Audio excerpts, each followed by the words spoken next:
আর তোমাদেরকে একটা ভেঙে দেখাচ্ছি কিরকম হয়েছে। দেখো, গরম আছে এখনো, বুঝেছো? দেখো একদম পারফেক্ট হয়েছে।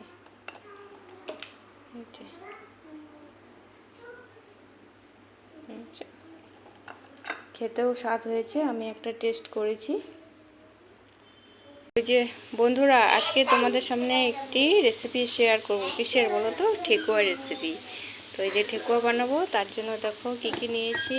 এখানে আটা নিয়েছি, এখানে ময়দা নিয়েছি, সুজি, রিফাইন তেল, চিনি, আর এখানে এই যে নারকেল কুচি করে নিয়েছি, আর কটা মৌরি দিয়ে দিয়েছি।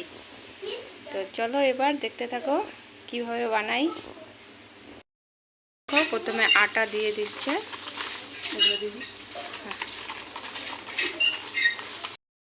এখন দেওয়া হচ্ছে ময়দা, যেটা দেওয়া হলো।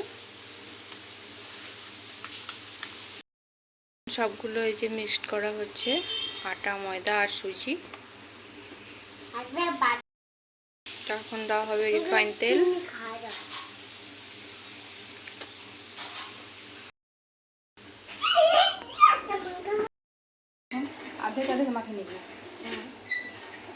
হ্যাঁ এমন কিছু না, চিনি শুধু জল দিয়েও মাখা যায়। হ্যাঁ, আধেক চিনিটা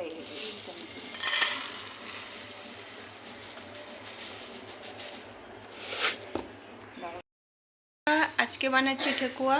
তো ঠেকুয়া আমি বানাচ্ছি না, আমার এক বান্ধবী বানাচ্ছে। এই যে দেখো, হাই বলো। হাই। তো এই বান্ধবীটা বানাচ্ছে।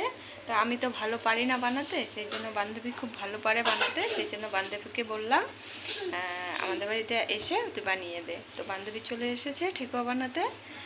তো বান্ধবী আর আমি দুজনে মিলে বানাচ্ছি।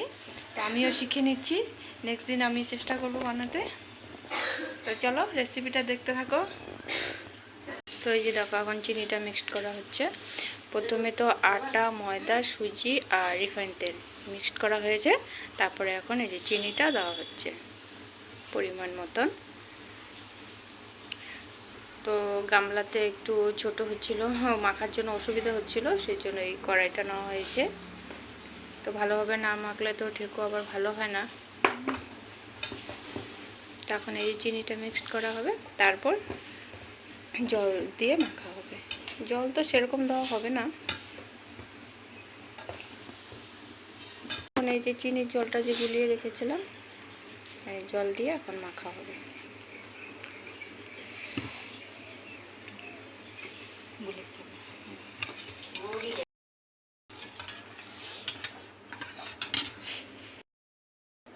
তো এই যে বন্ধুরা দেখো, মাখা হয়ে গেছে।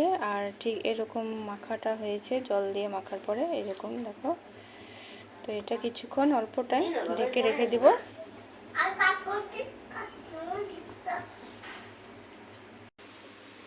বন্ধুরা এই যে দেখো, এই যে আটাটা মেখে তো কিছুক্ষণ ঢেকে রেখেছিলাম। তারপর এই যে দেখো, বোল শেপে বানিয়ে নিলাম গোল গোল করে। তারপর এই যে এখন ভাজার জন্য পুরো রেডি। তো আর একটু শেপ দিব, যখন তেলের মধ্যে ছাড়বো তখন আর একটু শেপ দিয়ে তেলের মধ্যে ছেড়ে দেব। দেখ যে এদিকে কড়াইতে তেল বসিয়ে দিয়েছি, তেলটা গরম হচ্ছে। তো এই যে বন্ধুরা দেখো, এইরকম শেপ দিয়ে নিলাম, কারণ আমার কাছে তো এই যে কি বলে এটা, সাজ নাই। তো সেই জন্য হাত দিয়ে করে নিচ্ছি। এই যে দেখো, বান্ধবী আর আমি দুজনে মিলে করে নিচ্ছি। আর এদিকে বসিয়ে দিয়েছি। তো এই যে দেখো বন্ধুরা, ভাজা হচ্ছে এখন ঠেকুয়াগুলি। আর এই ঠেকুয়াগুলি না খুব একদম কম আঁচ দিয়ে ভাজতে হয়, মানে পুরো আঁচ দিলে ভিতরে কাঁচা থেকে যায়, এই জন্য কম আঁচে উল্টাপাল্টা করে ভেজে নিতে হয়।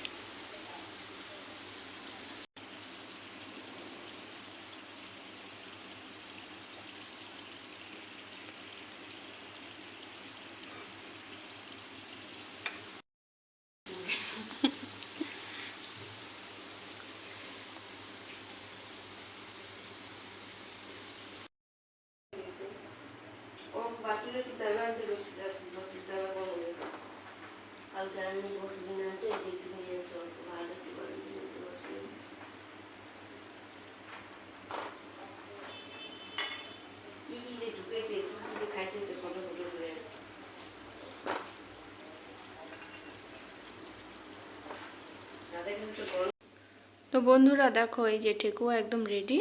তো ঠেকুয়া হয়ে গেছে।